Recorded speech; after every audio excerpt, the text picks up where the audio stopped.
Midway through season 2, episode 9 of The West Wing, President Jed Bartlett's body man, Charlie, finds himself defending the intelligence of voters after the White House press secretary, C.J. Craig, smells a scandal brewing for the president. Charlie told the press the president didn't like green beans because he didn't. But C.J. thinks that might upset green bean farmers in Oregon.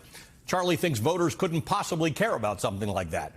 C.J. tells Charlie everybody's stupid in an election year. Charlie retorts, no. Everyone gets treated stupid in an election year. And I think that's true. Voters know what they're doing. Everybody who votes knows how important an act it is, how decisive it can be. And 8 actors from the West Wing who narrate this new ad from the Lincoln Project know that too. That voters in America will meet the moment. While they acted within the halls of a replica but faithfully constructed Oval Office, the actors understand the very real weight of this moment and the weight of the choice each of us has made or will make on Tuesday. Here is the ad. You know, the White House is more than just a building. It's more than 18 acres of land in Washington, D.C. It's more than columns and corridors, more than history etched into stone. And the portraits of those who came before. It's an idea. It's a symbol. It's a sacred trust. It's the place where Americans look for leadership when the night is at its darkest and when the dawn breaks brightest. Earning the right to serve here isn't just about politics. It's about a bond of honor between the American people and their president. It's a commitment to the Republic and to our sacred Constitution. The woman who will soon sit behind this desk will be the first in many ways. She will lead America to a new era, a proud era. A future where we will build as one nation. A time of opportunity and prosperity for every American, every family. Her name is Kamala Harris. Kamala Harris. Kamala Harris. Kamala Harris. Kamala Harris. Kamala Harris. Kamala Harris. And she will be our next president. In the last episode of NBC's The West Wing, as President Jed Bartlet prepares to hand over the reins of government, his wife asks him, "What are you thinking about?" His answer, tomorrow. This time with his focus on the day after tomorrow, Election Day. Joining me now is Martin Sheen, who played President Bartlet on The West Wing, and Mary McCormick, who played the Deputy National Security Advisor, Kate Harper. They appeared in that remarkable Lincoln Project video we just showed you. Welcome to both of you. Thank you for being with us this morning. Mary, they tell me the West Wing wasn't real, but part of Kamala Harris's closing argument has been the promise that people who disagree with her will be given a seat at the table. I think that's an important promise. It's actually something that President Bartlet does quite a bit in the show. Talk to me about that argument, because there are some people across this nation, including in swing states, who are still sitting on their hands. They're not satisfied. They maybe don't love all of the policies of the Biden-Harris administration. But that's not the problem we face right now. We face existential democracy problems right now. I think so. Yeah. I mean, our problems are bigger. I love the ad that we all got to do, because it's what the presidency should be. It's okay to be hopeful. It's okay to be optimistic. It's okay to expect more from our leaders. I have 3 daughters, and I think all the time, what kind of world do I want for them? You know, and I think women are the story of this election. Yep. I really do. Women are done. And when women get mad and that mama bear energy comes out, which it is right now, I almost pity the other side. Like, women are showing up in droves. I really do. It's like when a friend hurts you and you tell your mom, it's done. You know, yeah. I really feel like women have had enough. It should have been enough at the Access Hollywood tape, and it wasn't. And now when women are, 1 in 3 women live in a state where they can't get the health care they deserve. They're dying in parking lots. They're dying on the side of the road, racing from hospital to hospital. 13-year-olds are having to carry their rapists' babies to term. It is enough. And I think, I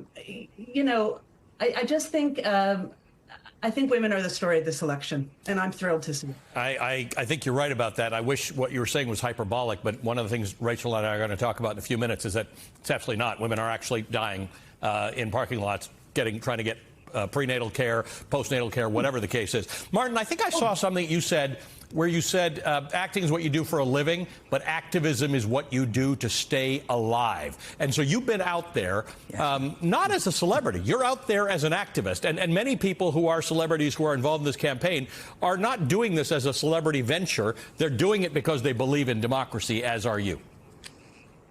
Well, of course, I don't know myself if I'm not on the field in the fight and doing all I can do, which is really very little. I don't have any illusions about changing anyone's mind or the direction of the campaign. But I just encourage people to get in the game, stay on the field, and stick to it like a stamp. And I think Mary's absolutely right. The women are leading this whole campaign. They're on fire.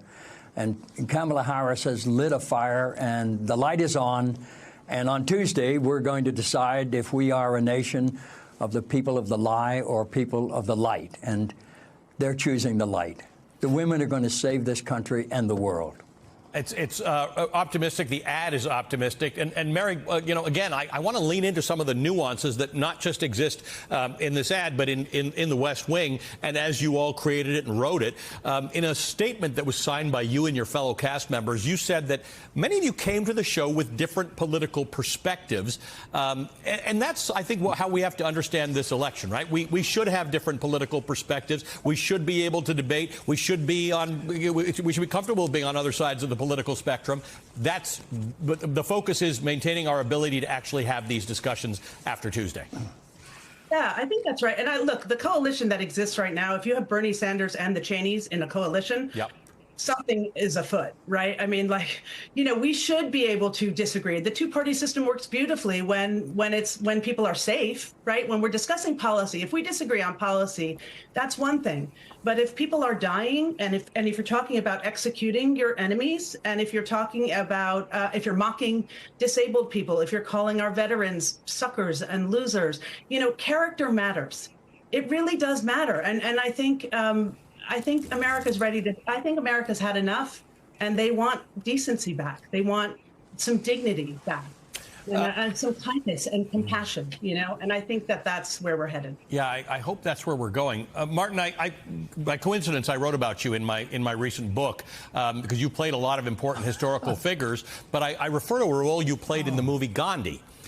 It was inspired. You played a reporter, but it was inspired by a real journalist, a man named Webb Miller, whom I write about as an inspiration for me becoming a journalist. This is Webb Miller calling in a dispatch, covering a demonstration in which people were being beaten. And throughout the film, he's torn between being an objective reporter and a human reacting to cruelty in front of him, which is really an interesting point, right? This is where we are. Certainly journalists are in that moment right now to say, we'd like to be objective. We'd like to be fair about everything, except we are watching democracy falling apart in front of us. In the same way that we think homicide is wrong and we think that hurricanes that are destructive are bad, we can say that the decimation of democracy is wrong and bad.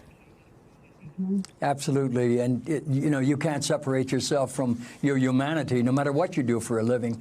If what you see is evil and destructive, you have to call it out. And so the character you mentioned in Gandhi's name was Walker. And I did some research on him, and I drew that character from Vincent Sheehan, who was a writer during the war, whose books were banned in Germany because he advocated democracy. And he did the last interview with Gandhi just minutes before he was shot. So, I think that reporters go,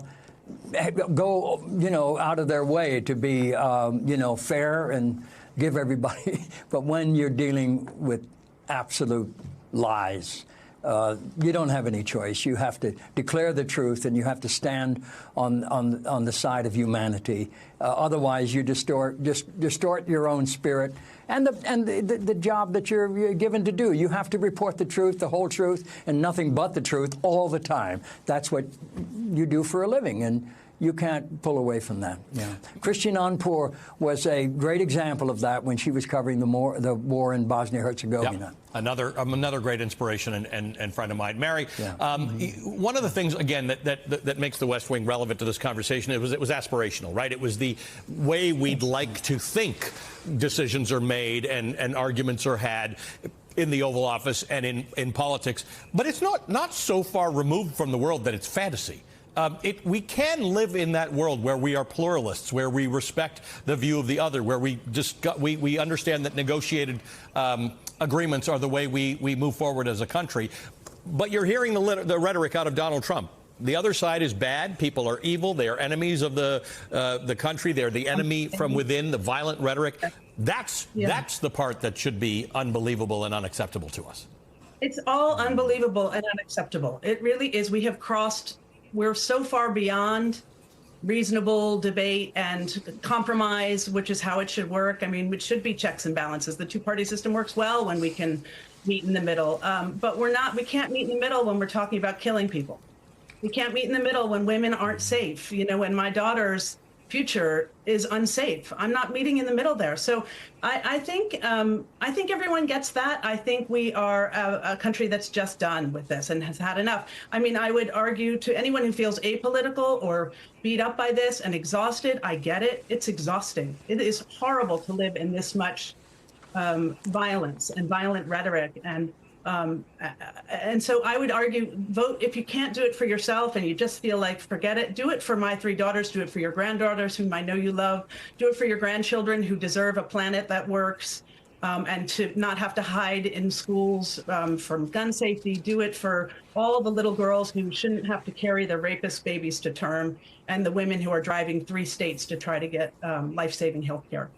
Thank you for leaning into the message. Thank you for leaning into the work of preserving democracy. Thank you for joining us this morning, to both of you, Martin Sheen and Mary McCormick. Thank you so much for having us. Thank you so much, Ali.